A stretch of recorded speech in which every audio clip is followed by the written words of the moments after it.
Narsapuram MPDO Venkataramanarao ఆచూకీ ఇంకా తెలియలేదు.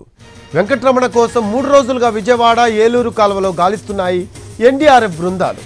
మంగళవారం చివరిసారి విజయవాడ ఏలూరు కాల్వ సమీపంలో కనిపించారు వెంకటరమణ. ఆ తర్వాత అదృశ్యమయ్యారు. మంగళవారం కాల్వ సమీపంలో వెంకటరమణను సీసీటీవీ ఫుటేజ్లో గుర్తించారు పోలీసులు.